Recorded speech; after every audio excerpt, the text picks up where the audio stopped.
My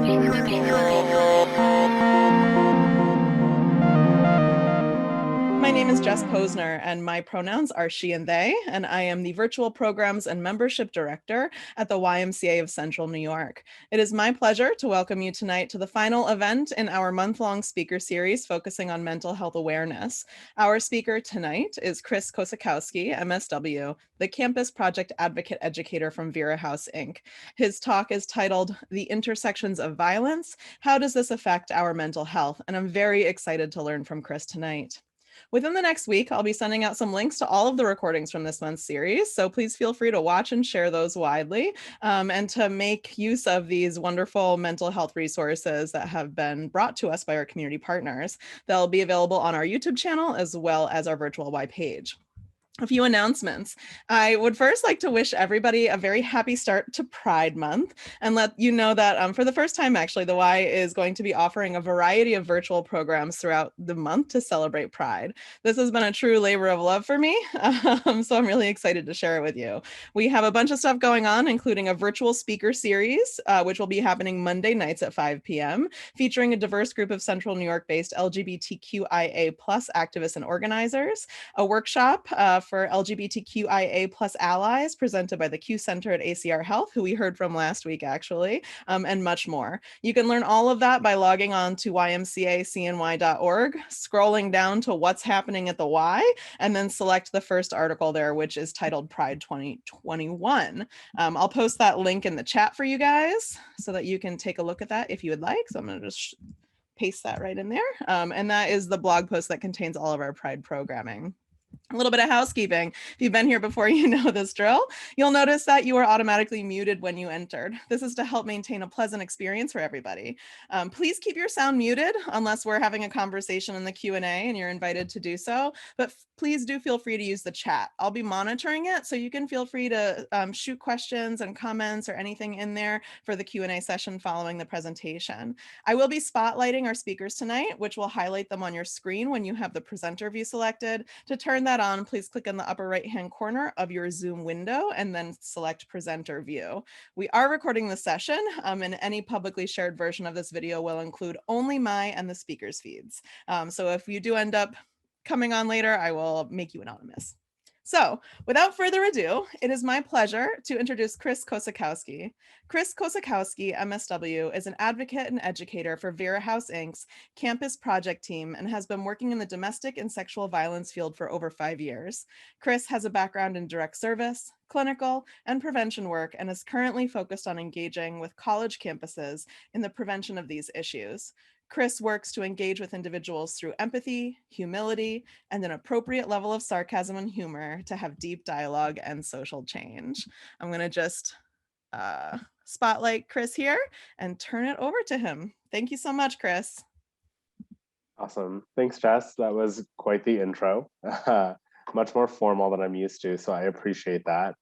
I'm going to share my screen because we're going to look at a presentation together. So hopefully you should all be able to see that now.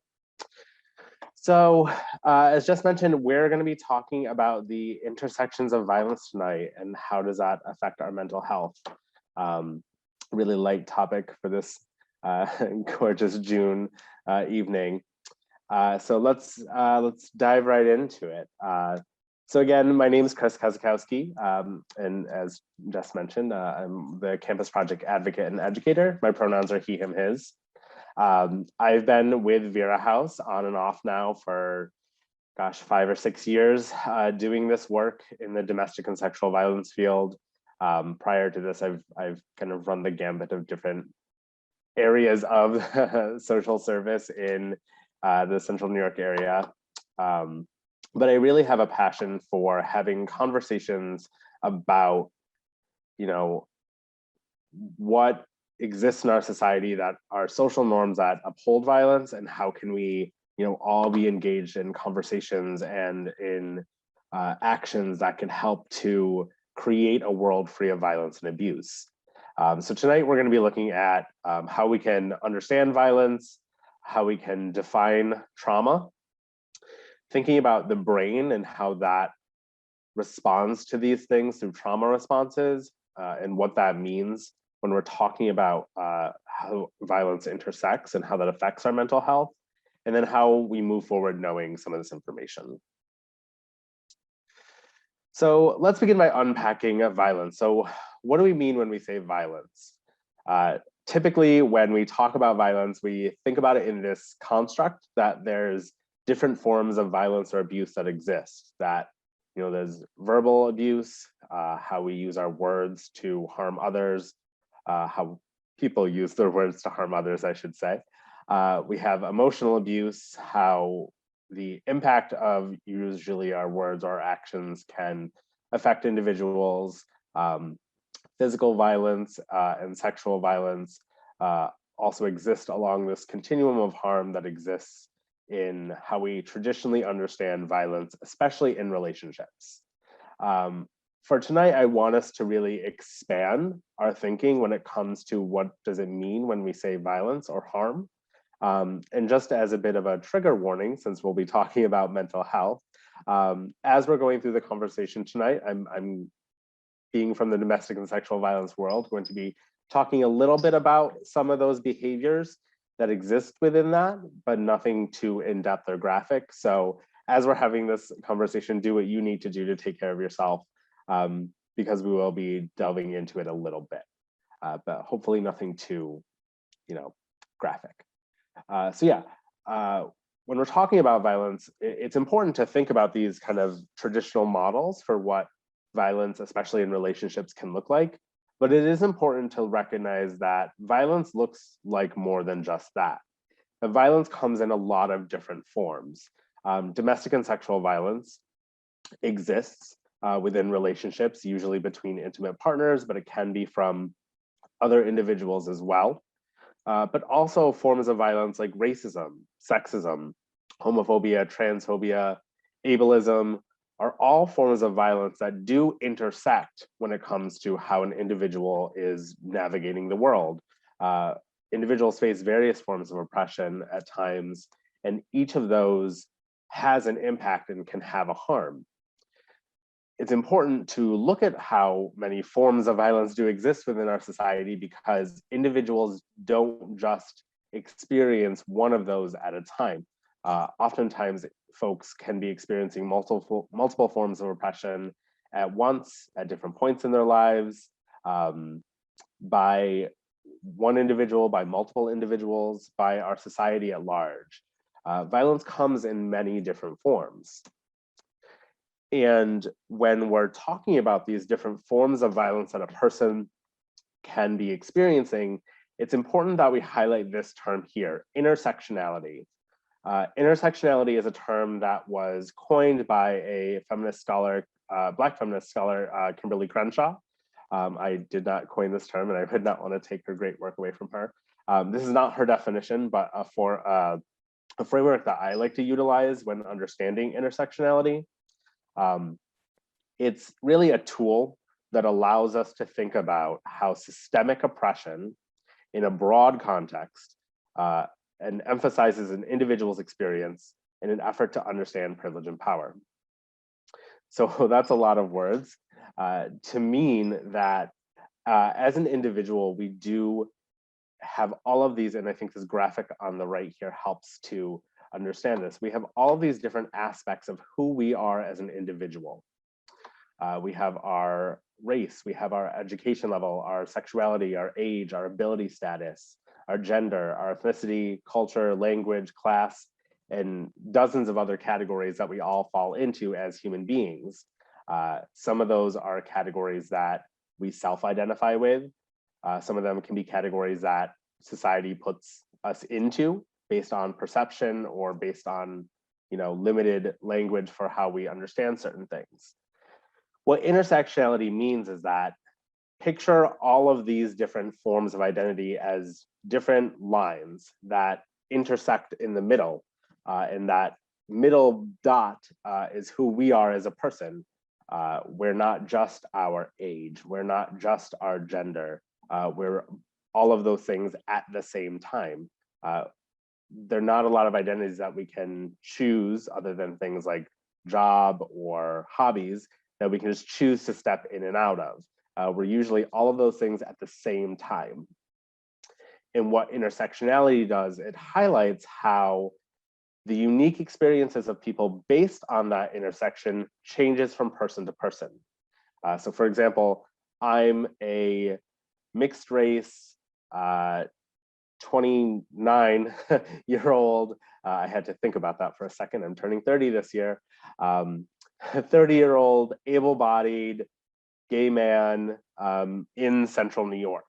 My experience of how I navigate the world differs immensely from a person who has a much different race and gender and age, socioeconomic status, functioning in the world. How I experience the effects of systems is going to look different. So how I navigated my high school life, how I navigate interactions, with law enforcement, how I navigate if I were to go to a bank and apply for a loan, how I experience that is going to look different. Intersectionality allows us to understand how that plays out and why that's important to focus on. Obviously, we all have our individual ways of navigating the world, our own ways to cope with things, our own ways to have resilience and effort in doing things. However, the bigger systems around us that exist don't always pay attention to those things in the way that maybe we do. So it's important that we recognize that where we sit in our intersection dictates the level of power that we hold and the privileges that we're afforded. Tying that kind of together, what connects all of these concepts? What connects all of these various forms of violence? It's important to unpack how things like racism, sexism exist on their own and how they are interconnected. So when we look at all forms of violence that exist across the board, oftentimes we think that, domestic and sexual violence is rooted in, one person, just being a bad person. They're a bad egg. They're, just a garbage person who, can't control themselves and is acting out of, different stereotypes of why they're acting that way in a relationship. Realistically, though, what's underneath all of those things as to why we think this happens are these two concepts right here: power and control. Violence exists because an individual or group of individuals has a desire for power over another person or group of people and will use any means necessary of behaviors, tactics to control their actions. So when we look at an abusive relationship, it's not that this person is just angry all the time, it's that they're wanting to have power over their partner and using violent tactics to control them. When we look at things like racism, it's a group of individuals believing that they have more social power than another and using tactics of control like policy, like policing, like systemic dehumanizing of a group of people to maintain that control. Any form of violence operates in that same way, and it's important that we can recognize where power and control sits in order to better understand where this stuff comes from.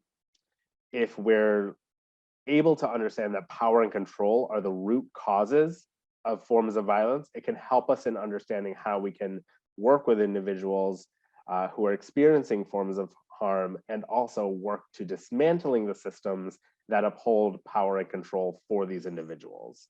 So in my work, when we're talking about abusive relationships, it's how can we re-empower survivors and victims and allow them to have more control in their lives.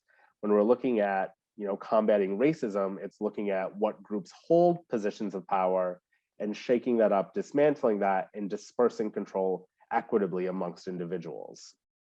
Homophobia works in the same way of a group of individuals believing that they have the power over who should be allowed to be in relationships with other people and maintaining that control. So it's important that we look at, it's not just individual actions that allow these things to happen. It's not just, one or two bad eggs. It is a system that exists around these individuals that connects these concepts.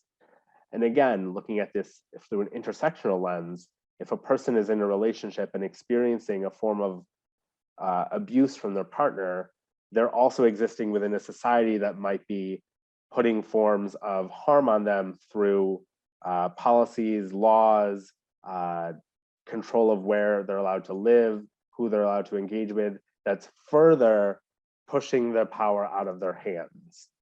It's important that we recognize that those things are connected, that they don't just exist in a vacuum, because we don't exist as one type of identity. We exist as the culmination of all of ourselves. Now, cutting from power and control and violence to really keying in on this term of trauma. And I like to kind of shift from violence as a large concept to trauma as being something that is a little bit more compact and concrete. So how do we define trauma? Again, this is a framework, not just one definition that you should use for everything, but we can understand trauma as an individual's response to a deeply distressing or disturbing event that overwhelms an individual's ability to cope, causes feelings of helplessness, and diminishes an individual's sense of self and their ability to feel the full range of emotions and experiences. So for most individuals, we deal with stressors throughout our life in many different ways, you know, work, COVID, relationships. There's a lot of stressors that we're navigating on a day-to-day basis. Where traumatic events differ is that it is an event or series of events that pushes us beyond our ability to cope. So, you know, I knock my water off right now, off of my desk. That's very stressful for me. That gives me a little feeling of like, oh no, there's a mess. I'm frustrated, I'm angry. It pushes me maybe beyond my baseline, but I have the ability to say, okay, it's just a little mess. I can clean that up. It's gonna be fine. We're gonna move on with our lives. I'm able to come back down and cope with that event. Traumatic events usually are ones that push us beyond how our brain typically is able to function. So traumatic event happens, it pushes me up over my baseline. Here's where normally I could figure out what to do next. It's beyond that even. I'm not able to fully understand, how do I get back to my feeling okay after this thing has happened? And because of that, I'm going to start to feel a huge range of emotions and bodily sensations that are not going to be able to come back down for me to function the way that I typically would function. Why I bring up trauma in this conversation is because for individuals who are experiencing violence in multiple forms of their identity are going to experience traumatic events differently. So traumatic events, you know, on the basic definition are things like, you know, a car crash, things like domestic and sexual violence, navigating a global pandemic is a traumatic event. I work with a lot of college students and I make the argument that college is a traumatic event in and of itself. But when we're looking at how multiple forms of violence intersect for folks, it's important to understand how things like racism, homophobia, transphobia, oppression across the board are traumatic events. Systemic oppression is a traumatic event that an individual is navigating. It's not always just one, you know, act of racism, one act of transphobia. The fact that we exist within a society where this exists in and of itself is traumatic. For folks who are living in groups where there is ongoing poverty because of that systemic oppression, there's also things like community violence that exists for folks differently than other groups of people, that in and of itself also is a traumatic event. Generational trauma, the understanding that you exist within a society where these forms of oppression exist, and so did your family, and so did your family's family and your parents' parents', is also a form of trauma that is uniquely different for folks along different racial and ethnic lines, that we exist in a society that historically has marginalized you as well, and that trauma goes through generations. Another form of trauma that is unique for folks is this concept of racial gaslighting. So all of these things exist in our society. I'm not here to prove to you though that these things exist, they just do. Racial gaslighting is a concept that a lot of folks of color experience where they're told, yeah, but it's not that bad. Things have changed so much. We live in a colorblind society. We're all one race, the human race. These are terms that seem fine on the surface, but really are saying your experience is not valid. You're not as knowledgeable about your own experience as maybe I am. So I'm going to gaslight you or make you believe in a reality that is different than what is actually going on around your situation. Gaslighting is a term that can be applied to a lot of different groups. However, for this instance, I want to highlight how racial gaslighting is very unique for folks of color specifically. It's important to think about how trauma does show up for people of different groups differently in order to be able to work with individuals who might be experiencing more than one thing at the same time. So let's, now that we've kind of talked a little bit about what is trauma, what does it mean, and what are the forms of violence that exist, let's talk a little bit about how does that then affect individuals. This is going from the intersections of violence to how it impacts our mental health. I'm no neuroscientist, and I definitely don't play one on TV, and they definitely don't pay me enough to be one. However, I do know a thing or two about the brain that I think I'm not going to spend too much time on, but it is important to highlight just a couple of aspects of our brain that get highlighted when we're experiencing a traumatic effect, because they set the framework for then how we're understanding mental health. So these are three sections of the brain that I just want to highlight that when a person experiences a traumatic event, so a stimulus occurs outside of them, these are the centers of the brain that get highlighted once that happens. So the first one, the prefrontal cortex, it's what our thinking center is. It's our impulse control. It's kind of the part of the brain that's right in the front that doesn't fully develop until you're late in your 20s. Thankfully, again, I'm turning 30, so hopefully I'm getting to this point soon. The prefrontal cortex affects how we're making immediate decisions. So something happens, here's what I'm immediately going to think about it. Here's how I'm going to respond. Here's how I'm going to have an impulse to respond to it. That's one of the first sections of the brain that gets highlighted once we're experiencing an event. Kind of in our midsection of our brain is the anterior cingulate cortex, the ACC, which is our emotional regulation center, how we're emotionally responding to things. So I see something like a tiny fluffy little kitten. I'm going to emotionally respond with that feel-good feeling, that warm, oh, that's cute. Or I spill my water off my desk, oh, I'm frustrated and angry. But also, it's regulating, I'm angry for the moment, but I can come back down from that. Then in the back of the brain, which is one of the first developed and oldest parts of our brain, is the amygdala, which is the fear center. So the fear center controls, scary thing happens, here's how I'm going to feel about it, and here's how I'm going to respond to it. Those three sections of the brain are what's known as our reptilian brain, or kind of the parts of our brain that we share a lot with other animals as well beyond humans. And they're the three primary sources of how we're responding to any stimuli that happens.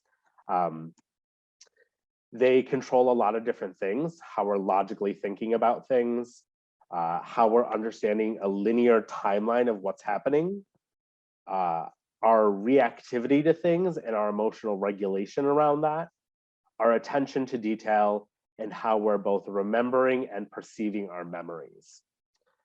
I highlight these 6 parts of our brain because these are also the first things to go when we're in that reptilian brain. These are the parts of our brain that get the most thrown off when we're experiencing a traumatic event or experiencing violence. So the way that we're remembering all of the key details of who was the person, what were they wearing, where was I going, why was I responding in a certain way, how I'm emotionally reacting to that situation, and how I'm regulating those emotions, all are impacted by violence. When we're responding to those things, there's both the in the moment response and then a little bit of the ongoing response to a traumatic event. In the moment, this is where our amygdala kind of takes control. So I want you to think about whatever room that you're in. Picture, where you're sitting, look around maybe. Are there any windows? Are there any doors? What are you sitting on? What are you standing on? You're in this moment, and hopefully in the moment that you're listening or watching this, you're feeling a sense of safety and comfort, I hope, for this mild thought experiment. Now, you're in this moment. All of a sudden, through a magic portal, a giant saber-toothed tiger pops into the room. I don't know about y'all, that seems kind of scary to me. So in that moment, these are some of the responses that our brain might take us through. So the first one, traumatic thing is happening, scary tiger. You're in this room, you're sitting in a chair, you're like, ooh, this tiger, I gotta fight it to be able to get to the other side of it. So I'm gonna pick up this chair and I'm gonna start swinging it as dangerously as I can to fight this tiger off so I can get to the nearest exit. That's our fight response to a trauma. This traumatic response answers a lot of questions of, in a violent moment, why might a person react back with violence? Why might a person fight their abuser? Why might a person go to a protest and throw a brick? Why might a person fight back against the system? It's that fight response of, I don't know any way out of the situation other than to respond with equal aggression. If you're in the room with a tiger and you're like, I'm still gonna pick up that chair, but I'm gonna throw it through that window so I can dive right out after it. That's the flight response. That's your brain saying, let me do whatever it takes to get out of this situation. I'm going to physically flee, or if I can't physically flee, I'm gonna do whatever in my mind to be able to get out of my head and what's called disassociate from the situation. So taking my brain and thinking of anything else that's gonna take me out of this physical space. That flight response answers the question of why a person might not remember what happened during a violent event, why a person might, seem a little distracted or not fully present following something and might not remember all the details of what's going on. The freeze response is kind of that stereotypical deer in the headlights. So the scary tiger appears, I'm going to not move a single muscle. If I don't move, they can't see me, they can't harm me. That's the deer in the headlights freeze response to trauma. It answers the question of why didn't this person run when a scary thing was happening, when a violent event was happening? Why did this person stay with their abuser? Why did this person, stay at a job where their boss was being racist to them? It answers a lot of questions of why this person might have been stuck in that moment. It also answers the question, why does this person keep reliving this trauma? Because they might still be frozen in that space. The last response there is one that we don't typically think of a lot, but we are beginning to talk about more in the domestic and sexual violence field. That's the fawn response. So again, picture the big scary tiger. I don't know what this tiger is going to do. I don't know how it's going to harm me, but I do know that maybe if I act really nice to the tiger, if I go up and I pet it and I scratch under its chin and I say, oh my God, you're the best tiger in the world. I love you so much. I would never harm you, so please don't harm me. Maybe the tiger, knocks over a lamp and breaks it. Oh, I'm so sorry. I'll clean it up. I'll be the one to take care of it. I'm going to fawn over you in order to protect myself. This trauma response answers the question specifically, why did this person not leave an abusive relationship? Why did they stay with a person that's causing them harm? It's similar to the freeze response, but a little bit more specific around why are they then talking positive? Like if my boss is super racist or sexist, they're the best boss in the world. I don't want to make them mad. I keep using my boss as an example, but if you're watching this, I'm not talking about you specifically. but they're the one, this is the response of, I'm going to do what it takes to like make everything seem okay so that further harm doesn't exist. It's important that we understand these mental models for how people respond to trauma so that we can get a better understanding of why people might be acting a certain way following a traumatic event. And then going into how does this pan out beyond the actual event. So the way that our body and our brain responds to a traumatic event can look like a lot of different things. We tend to have what's known as like polar responses to things. So as we're kind of going beyond the moment and trying to cope with what's happening, our brain will kind of go in one of two directions with things. So it'll either be hyper on one end or excuse me, hyper functioning on one end or hyper deregulated on the other end. So I'm not going to read all of these, but they are on your screen. I'll highlight a couple. So things like physical sensations, so numbness, fatigue, muscle sensations, sleep problems. We're either going to have a very hyper presentation of that, so like I won't be able to sleep at all, or the complete polar opposite of all I'm doing is trying to sleep. Another physical sensation that folks tend to have that I do want to highlight is hypervigilance. So looking very hyper-focused on their surroundings, on their environment, on the actions of other people, and being very, very cautious of those, very skittish of that, because your brain is now conditioned to look for harm in any possible direction. Again, we have emotional reactions, things, and again, can go in either direction of rage, fear, grief, guilt, shame, anxiety and depression, avoidance.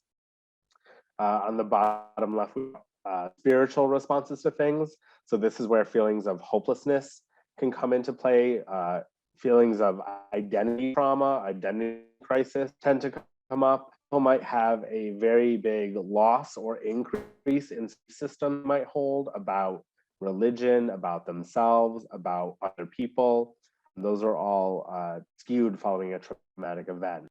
Cognitively, so how our brain is functioning and how we're thinking about things. Following trauma, we might experience paranoia. Again, dissociation, as I mentioned before, this feeling of I'm in the moment physically, but my body and my brain are disconnected, and my brain is completely outside of my sense of self, and I'm not really aware of what's going on. Memory issues, decision making, and impulse control might be skewed. So again, here's where we might see people doing high risk behaviors, or what we might identify as high risk behaviors. Thinking patterns might be distorted, and there might be some self-harm ideation or harm of others. And then behaviorally, we'll see people isolate from other people. Again, those high-risk behaviors of self-injury, addictive behaviors, abusive behaviors might come following a traumatic event. Do all of these things, if you see an individual who's experiencing any of these things, does that automatically mean it's because of trauma? No. However, they are good key indicators that something might be going on for the person. So this is why I share this information. When we look at the vast array of what trauma can look like, there was a study in the physical health field called the ACEs study. And if you're ever interested in the intersection of physical health and mental health, the ACE study is something that I encourage you to look into, ACE. It stands for Adverse Childhood Effects. So in the health field, they, for a period of time, were seeing individuals who had very chronic health issues. So things like obesity, heart conditions, a lot of chronic health issues that doctors would look at these individuals and try to identify what was going on for them, and would prescribe a lot of medications or diet changes, things like that. And still, after all these changes, people were still coming back with these ongoing chronic health conditions. What they then thought was, why don't we shift thinking of what is this person doing or not doing, and maybe think about what's going on for the person. So they did a study and looked at individuals' adverse childhood experiences. So things like divorce, things like loss, things like traumatic accidents. When they looked at those things, they found that and I think there was either 9 or 12 categories of behaviors that a person could experience. Individuals who had one adverse childhood experience had exponentially higher physical health problems. And then for every additional adverse childhood effect, that rate of chronic health issues increased exponentially. So at a rate equal to the amount of experiences times higher. So they found that trauma and the mental health consequences of traumatic experiences had physical effects on these individuals as well. So that's where a lot of trauma-informed work within the medical field started, which would be a whole nother presentation on what does trauma-informed work mean. But that's where we can see how trauma impacting physical health outcomes comes into play. We're not going to watch that video. I apologize. That's from another training. But for time, I want to move us forward a little bit and talk about where do we go from here. So when we look at trauma, it's important to recognize that trauma doesn't affect every single person the same exact way. There's a lot of forms of violence that exist. There's a lot of forms of harm that can exist, but no two people, even if they exist along the same identity spectrums, are going to respond to that in the exact same way. So picture a car accident. Two cars bump into each other. One person's probably fine driving home. They're good. That was a little shaky, but whatever, we're good. Versus another person who maybe experienced that and they're never going in a car again. So how two people experience racism, homophobia, sexism still is going to be traumatic to a degree. However, putting the expectation that they're going to respond in the same way is not necessarily helpful. It's important that we look at individuals individually and ask them how they're doing. Ask them individually, how did you respond to that? How are you feeling impacted by that situation? The next point there being assuming that trauma is the norm, not the anomaly, meaning that the vast majority of people in your lives probably at some point in their lives have experienced some form of trauma. So it's best to not treat trauma as if it's this like vague concept over there that other people are experiencing, but that the people in our lives that we care about, that we're invested in, probably have gone through something, and normalizing that it's okay to talk about these things, that it's okay to have conversations about this, and not treating it like it's this alien concept. Understand how culture and identity might shift things. How you view, depending on your identity, how you view an act of harm, an incident that occurred, might be different than how another person is perceiving that based on their identity. So really where this work begins is looking at yourself first. What identities do you hold? What privileges might you have because of those things? What are the identities that maybe you're not even cognizant of thinking about on a day-to-day basis? Oftentimes ability status is one of those identities that we don't often think about. If you're able to hear me right now audibly, if you're able to see the screen right now, if you're able to sit comfortably in your chair and stand up if you wanted to, those are all privileges that we do have that shift how we're perceiving even this training. So thinking about how culture and identity intersect when it comes to someone saying a problematic joke or comment. Maybe you didn't receive it that way. That doesn't mean that another person didn't. Consider how impactful trauma is and how it can affect an individual's life. Again, that racial gaslighting of, oh, well, it was they just asked to touch her hair. What's the big deal about that? If me saying that statement was a little confusing to you, I encourage you to do some deep digging into why might a statement like that be impactful for another individual.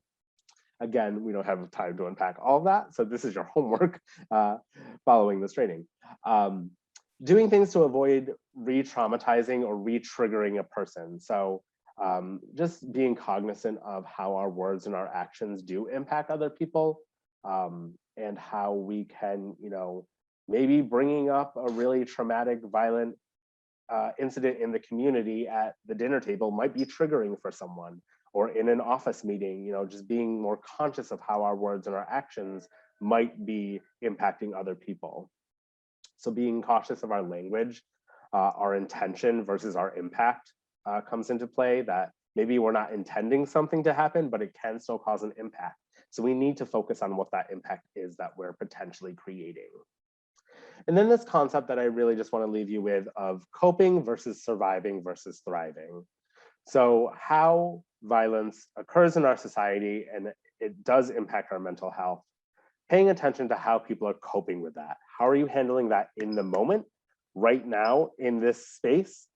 How are you coping with that versus how are people surviving through ongoing issues of oppression versus how are we creating a society where people can thrive, that they're not having to like deal with the ongoing issues that exist within our society, how we can bring people from dealing with it in the moment, having resilience to survive through ongoing issues, and how we can remove some of those barriers so that people can truly thrive within our communities, with our friend groups, within our society as a whole. That was a lot of information that I talked you through. So I'm going to stop talking now so that we can kind of open it up a little bit for any questions, comments, or concerns, or I can take us back to go through any of those concepts again. Thanks so much, Chris. That was wonderful. So I would love to invite anybody to put any questions that they have into the chat at this point. We've got a little bit of time, about 15 minutes or so, that we can chat with Chris. So please go ahead and just put those questions in the chat, any questions that you have. Something that I would actually love to ask you about, Chris, is so I mean, even like just myself watching here, I'm going to spotlight myself here so we can have a little conversation. Even just like myself as a person that has survived this world as a woman, with traumas and other things like that. This is something that you kind of unpack your whole life, right? Like if you have had anything happen to you, right? Even just earlier, like this week, speaking personally, right? Like there were some things that happened that continue to unfold for me. So if you are, let's say, for example, a person, right, who is recognizing that this is part of your history, right, or, has a desire to get curious and build consciousness around this, what would you recommend those people do? Yeah, I mean, I think that is the other piece of trauma that you're indicating, that we don't always recognize things for what they are until maybe far removed from the situation.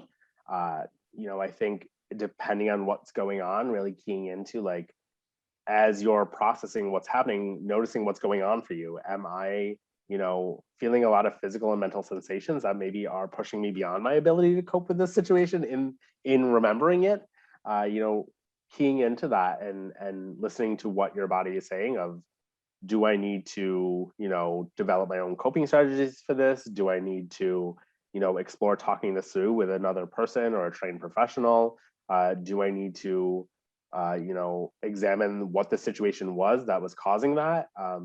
I think it is a little dependent, but, always keying into yourself and what your needs are, and connecting with other people. I think relationships are what heal us.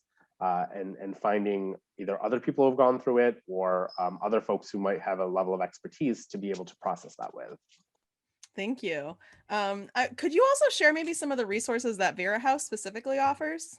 Sure, yeah. So with Vera House, we're Onondaga County's comprehensive domestic and sexual violence agency. So thank you for reminding me to talk about my own agency. We provide all of the victim services for individuals who've experienced domestic and sexual violence in the county.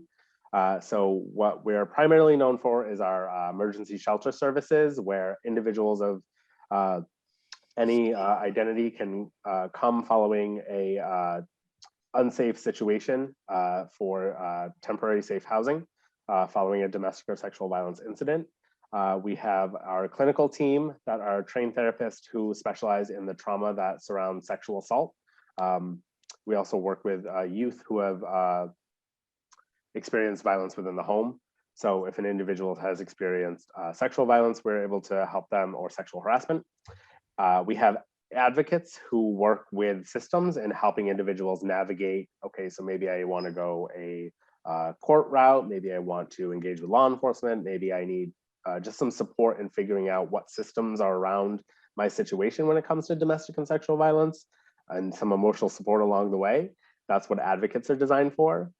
We also have a prevention education team, which I'm a part of, that provides training and presentations for community groups, for schools, for groups of folks around the issues of domestic and sexual violence. And we also work, we have some specific programs for abuse in later life for older adults, as well as a lot of people don't know, we actually work with individuals who have perpetuated harm in our alternatives program to work with folks who maybe have caused harm in their relationships, in understanding how they can maybe understand those behaviors and move forward in relationships in a healthier way. Wow, thank you so much. One of the things that I really appreciate about the Vera House is the robust programming, the robust and integrated programming and support networks that you all have. And it's, really an outstanding organization, internationally, right? And you've gotten such recognition for it. Since you are like a prevention educator specialist, could you tell us like a little bit more about like those kinds of programs? I know you have the campus educator stuff. I know there's some stuff with nightlife. Like, what other kinds of stuff are you guys doing within the local community, I guess? Yeah, so we do programming pretty much from elementary up. So we'll work with elementary, middle school, high school folks in the schools to talk about, how violence impacts relationships for younger adults. I do our campus education, so working with students, staff, and faculty on that level around these things. We typically do trainings around, understanding what is domestic and sexual violence, as well as how can we be empowered bystanders in the community to prevent it. We do have a program that specifically focused on engaging men in the work of domestic and sexual violence, in being leaders and bystanders in this work as well. And we do have programming for healthy nightlife, so working with alcohol serving establishments to understand how to create safer bar environments.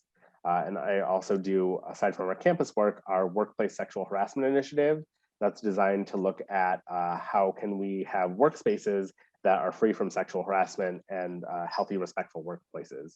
But we can also design things specific to any community or group that asks, such as the wonderful YMCA asking us to come and do this. Well, I personally really appreciate it, both in the context of the Y, but also more broadly the work that you do to make our community safer, and to just build vocabulary, and practices around what it means to engage each other in a violent culture, right? In hopefully more gentle ways. We have a comment from one of our audience members, Toby, who says, "Thank you. This is amazing. I always thought my trauma as a child wasn't that bad, so I never talked about it, but it completely impacted my entire life. My adult trauma issues have been so triggered by the events of this past year, especially George Floyd's murder and trial. He was the victim, yet was blamed for what was happening to him. I was completely re-victimized by the Syracuse police and CPEP, where I went voluntarily for support following an intensive stalking situation." So I'm sorry to hear that, Toby, but I'm glad that you're here with us, and that you're feeling some, I guess, mirroring, right, and acknowledgement in this experience. Yeah, thank you for sharing that, and the ability to resonate with these concepts is really important, and it's good to hear that, understanding that the things that maybe you've gone through in your life, there was maybe some needs, and it's very unfortunate that we have some of these systems in place that are designed to help folks that don't always pan out that way. I'm hopeful that if you do have any needs or any support that you're wanting, know that we as Vera House are here should you need that, as well as I think you're really highlighting here how like I was saying before, we do experience these things throughout our lives in many different ways, and how we don't really always know how we're going to react to them or when we're going to react to them, and keying into what's coming in for us and moving with that is really important. Thanks so much, Chris. I would love to actually share with you and the folks that are still here with us and those that'll see us on the internet, for time immemorial. But one of some of the feedback that I've gotten from this particular series, this mental health series, is that there is that people find comfort, right, in knowing more about, right, mental health, right, and acknowledging some of the harder parts and some of the more uncomfortable parts, and being able to have language and strategies for sitting with and being with those. And I think that one of the beautiful things about this series, particularly, and including you, Chris, and your presentation, is that by knowing, right, more about what's happening to us or what has happened to us and the physiological, physical impacts that can have, right, can actually be incredibly empowering towards healing. Yeah, and when we're talking about the intersections of violence, mental health stigma is one that I neglected to mention, not by choice, but is also a form of violence in and of itself, that a lot of people, when they begin to talk about those things, are faced with a lot of oppression and stigma. And it's really important that we also normalize these things and find community and find connection amongst people who maybe have experienced things similar to ours, to be able to talk about this. When we're looking at all these forms of violence, part of the power and control that exists is silence. That we're told these aren't things that we need to talk about. We're told, these are private issues, and the more that we can push back against that and find our voice, find empowerment, and find others, is how we can continue to move forward. Oh, thanks so much for that, Chris. I see that Toby just popped into the chat again saying that Vera House helped them through some extremely challenging times, and as difficult as it was a breakthrough that gave them an opportunity to share their voice and story, which was really healing. So I'm glad to hear that you made a connection with Vera House and that they were able to help you through that. Yeah. So thank you for sharing that again. Thanks so much for sharing and being open with us. All right. Well, do you have any final thoughts that you'd like to leave us with tonight, Chris? Oh boy, I think, again, with all of this, just looking at for, yourself as an individual, what identities do you hold that are either, granting you any level of like power or privilege, and how you can use those to create positive change for other people, can be an incredibly healing process as well, both for yourself and for other people. So finding your voice and finding your people is always a really key thing, and that, we're all in this world, in this society that has all of these things around us that we can't always feel like we can control, but we can control ourselves and how we're creating impact for other people. So keying into that is always a good thing. Those are incredibly wise words. Thank you so much for your presentation tonight, for your wisdom, your knowledge, and your perspective. We're very grateful to have you tonight and look forward to seeing you all around soon. So thanks for having me. You are welcome. Thanks for joining us. So thanks for joining us, everybody. Have a good night. We look forward to seeing you next week on Monday nights for our Pride series, which is going to be featuring some really fantastic local LGBTQIA plus organizers and activists who, Chris fits right into it as well. So it's appropriate that he was with us. A good bridge between the months. Exactly. And last month was Talia and Ashley with the Q Center. So last week. So we've got a good transition here to really sort of celebrating. So, all right. Well, good night, everybody. Thank you so much for joining. We will see you next week on Monday.